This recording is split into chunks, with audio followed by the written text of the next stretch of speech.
통합과학 2 1단원 변화와 다양성에서 두 번째로 화학 변화에서 네 번째로 물질 변화에서 에너지의 출입에 대해서 알아보겠습니다. 첫 번째로 물리 변화와 화학 변화 비교해 보겠습니다. 물리 변화, 화학 변화 등의 물질 변화가 발생을 할 때 열에너지, 빛에너지, 전기에너지 등등 등의 에너지의 출입이 발생합니다. 첫 번째로 물리 변화입니다. 정의는 물질의 고유한 성질이 변하지 않으면서 모양, 크기, 상태 등이 변화하는 현상입니다. 변화하는 것은 분자의 배열이고요. 변화하지 않는 것은 원자의 배열, 원자의 종류, 원자의 개수, 분자의 종류, 분자의 개수, 물질의 성질, 총 질량입니다. 예시로는 상태 변화가 있습니다. 열에너지 흡수는 고체에서 액체가 되는 융해, 액체에서 기체가 되는 기화, 고체에서 기체가 되는 승화가 있고요. 열에너지 방출은 액체에서 고체가 되는 응고, 기체에서 액체가 되는 액화, 기체에서 고체가 되는 승화가 있습니다. 그래서 이 모습도 참고해서 기억을 해주시면 됩니다. 그리고 승화는 되게 특이하게 고체에서 기체, 기체에서 고체 모두를 지칭한다는 것도 유념하시면 됩니다. 참고사항으로 기화, 증발, 끓음 비교해 보겠습니다. 기화는 액체가 기체가 되는 현상이고요. 증발은 액체 표면에서 액체가 기체를 되는 현상이고, 끓음은 액체 표면과 내부 모두에서 액체가 기체를 되는 현상입니다. 액체 내부에서는 기포로 이제 기체가 발생했구나라는 것을 알 수가 있습니다. 그래서 모식도 보시면 증발은 표면, 끓음은 표면이랑 내부 모두라는 거 알 수 있고요. 이를 통해서 기화가 큰 개념이구나, 여기 안에 증발과 끓음이 들어가는구나 라는 것도 알 수가 있습니다. 또한 참고사항으로 액화랑 응결 비교할 건데요. 액화는 기체가 액체로 되는 현상인데 응결은 특별하게 수증기랑 물을 지칭합니다. 기체인 수증기가 액체인 물로 되는 현상을 지칭하기에 액화가 큰 개념, 그 안에 응결이 들어감이라고 보시면 됩니다. 두 번째로 화학 변화입니다. 정의는 화학 반응을 통해서 기존 물질이 원래의 성질과는 다른 새로운 물질로 변화하는 현상입니다. 변화하는 것은 원자의 배열, 분자의 종류, 물질의 성질이고요. 변화하지 않는 것은 원자의 종류, 원자의 개수, 총 질량입니다. 예시는 물의 전기분해가 있는데요. 화학 반응식은 2개의 물이 2개의 수소와 1개의 산소가 되는 반응입니다. 그래서 앞에 개수를 보시면 수소기체 부피랑 산소기체 부피가 1대 1이겠구나라는 걸 알 수가 있습니다. 물이 전기분해해서 물이 전기에너지 흡수해서 전기분해를 하게 되면 수소기체랑 산소기체로 분해가 되고요. 이때 이제 부피비를 보시면 2대 1이구나라는 것도 알 수가 있습니다. 수소기체는 음극에서, 산소기체는 양극에서 생성이 됩니다. 그래서 부피비 2대 1 보시면 되고, 마이너스 극 여기, 플러스 극 여기 보시면 됩니다. 근데 여기서 뚱딴지같이 황산 나트륨이 나옵니다. 근데 얘 같은 경우는 전해질로 쓰였는데요. 그냥 증류수는 전류가 잘 흐르지 않습니다. 왜냐하면 증류 과정을 통해서 불순물을 제거해서 순수한 물이 되었기 때문입니다. 그래서 황산나트륨 전해질 첨가해서 전기가 잘 흐르게 유도를 했다라고 보시면 되는데, 우리 전해질에 대한 내용 이제 복습을 한번 해보겠습니다. 정의는 물 같은 용매에 이제 녹였을 때 이온이 되어서 전류가 흐르게 하는 물질인데요. 순수한 용매가 전류가 잘 흐르지 않을 경우 전해질 넣으면 전류가 잘 흐를 수 있게 됩니다. 예시는 소금의 주성분이 염화나트륨이 있고요. 질산칼륨, 우리가 앞 단어에서 썼습니다. 그리고 황산나트륨도 여기서 쓰였다라고 보시면 됩니다. 그리고 여기서 분자의 배열, 분자의 개수를 물리 변화에서만 언급을 했습니다. 그 이유 설명을 드리자면 분자의 배열은 화학 변화에서는 분자 구성하는 원자의 중점을 두고 분자 사이의 거리와 위치에는 중점을 두지 않기 때문입니다. 분자의 개수는 화학 변화에서는 상황에 따라서 같을 수도 다를 수도 있기 때문입니다. 그래서 케이스 바이 케이스니까 언급을 안 했다라고 보시면 됩니다. 네, 그리고 이 내용은 우리가 중상과학에서 했었습니다. 그래서 중상과학 내용 복습을 하면서 기억하시면 됩니다.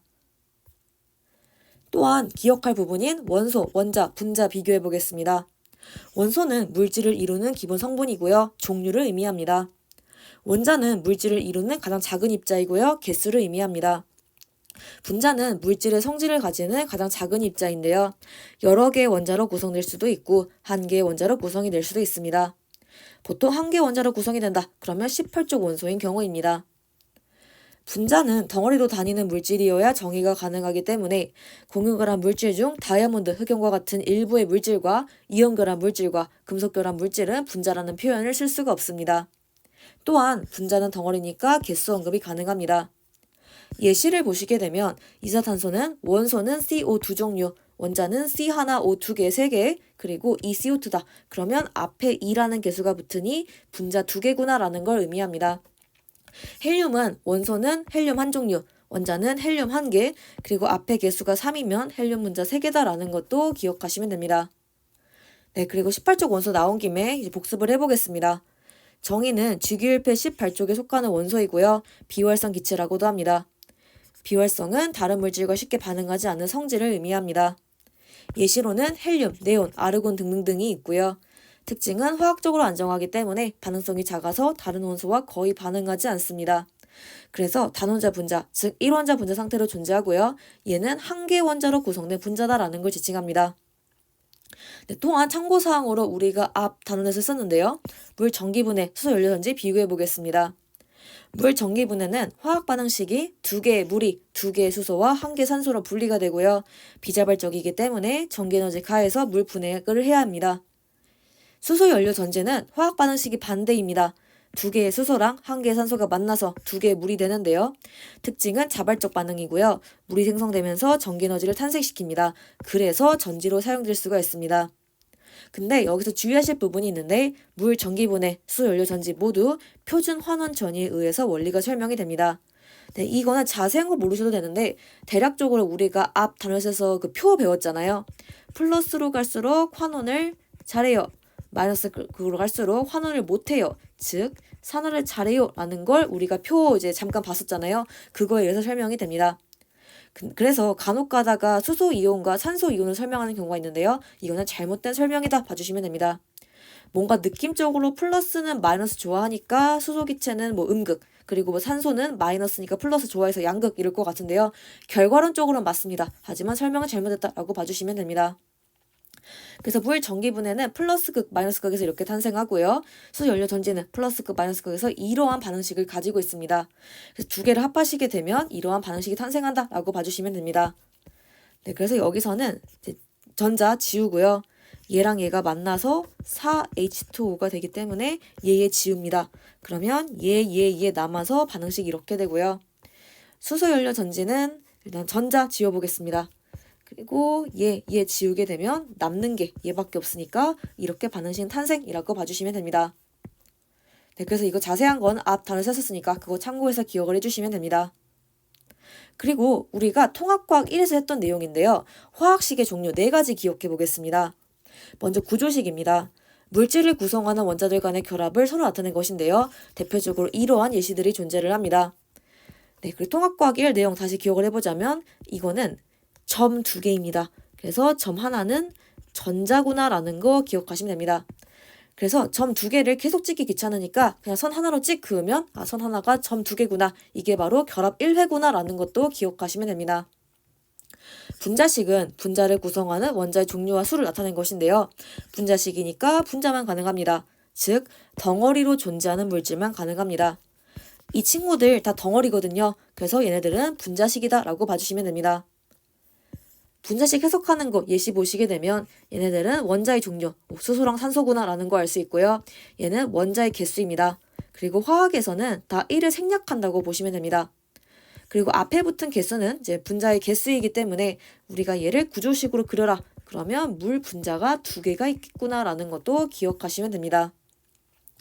세 번째로 실험식입니다. 물질에 존재하는 원소의 비율을 가장 간단한 정수로 나타낸 것인데요. 분자뿐만 아니라 공유결합 물질, 이온결합 물질, 금속결합 물질 모두 표현이 가능합니다. 예를 들어서 분자인 포도당이 있는데요. 포도당의 화학식은 C6H12O6입니다. 6대 12대 6은 1대 2대 1이기 때문에 그리고 숫자 1 생략하죠. 그래서 CH2O라고 실험식을 쓸 수 있습니다. 근데 다이아몬드랑 흑연은 분자가 아닙니다. 그래서 어쩔 수 없이 실험식으로 쓴다고 보시면 되고요. 이온결합 물질, 금속결합 물질 모두 분자가 아니기 때문에 염화, 나트륨, 철 모두 실험식에 해당을 합니다. 이 부분 조금 더 설명을 드려보자면 공유결합 물질부터 설명드리겠습니다.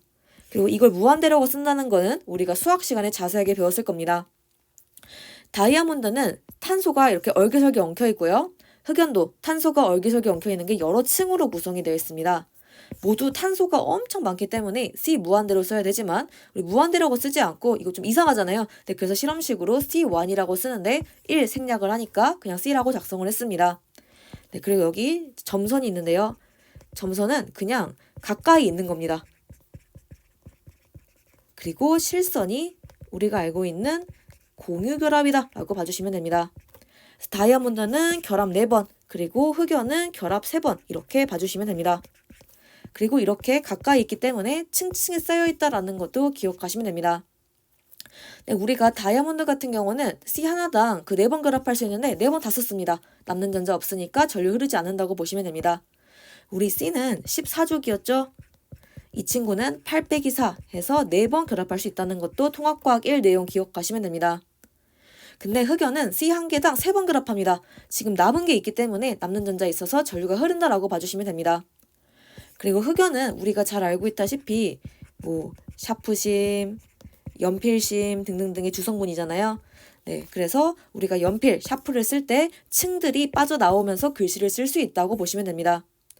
그리고 흑연은 전류가 흐른다고 했는데요. 네, 이거 연상하는 방법이 있어요. 건전지가 있고 이렇게 전선이 있습니다. 그리고 여기 이제 전구가 있어요. 전선 대신에 제가 흑연으로 교체를 해보겠습니다. 그래도 전구에 불이 들어옵니다.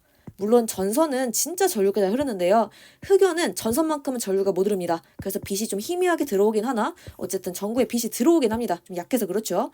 그래서 전류가 흐른다라는 것도 전선 대신에 흑연 써도 전구에 빛 들어옴이라고 연상하시면 됩니다. 네, 그리고 이온 결합 물질은 염화나트륨 보시게 되면 Na+, Cl-가 얼기설기 엉켜 있습니다. 사실 Na 무한대, Cl 무한대 써야 되지만 이거 무한대라 쓰면 이상하잖아요. 그리고 분자 아니니까 실험식으로 NaCl이라고 작성을 했습니다. 금속 결합 물질도 사실은 금속이 막 이제 무한대로 존재를 하고 자유전자가 자유롭게 돌아다닙니다. 그래서 무한대라고 써야 되는데 이거 이상하니까 그냥 실험식으로 Fe1인데 숫자 1 생략해서 Fe라고 작성을 했습니다. 네 번째로 시성식입니다. 물질의 성질을 나타내는데 중요한 부분을 분리해서 나타낸 것인데요. 대표적인 예시로 아세트산이 있습니다. 아세트산은 우리가 너무 잘 알고 있는데요. 식초의 주성분입니다. 아세트산을 이렇게 쓰는 걸 주로 보시는데요. 그냥 CHO 뭉쳐서 C2H4O2라고 쓸 수도 있습니다. 근데 이렇게 일반적으로 쓰지 않는 이유는 COOH에서 수소이온이 방출이 돼서 산성 낀다는 의미를 나타내는 목적이다라고 봐주시면 됩니다. 우리 산성이라고 하면 신맛을 연상할 수 있죠. 레몬즙 이런 것이잖아요. 그래서 식초가 신 이유는 바로 산성이구나. 근데 이 산성을 얘가 되는구나 라는 걸 강조하기 위해서 시성식을 쓴다라고 보시면 됩니다. 그럼 이렇게 해서 기억할 부분까지 마무리하도록 하겠습니다.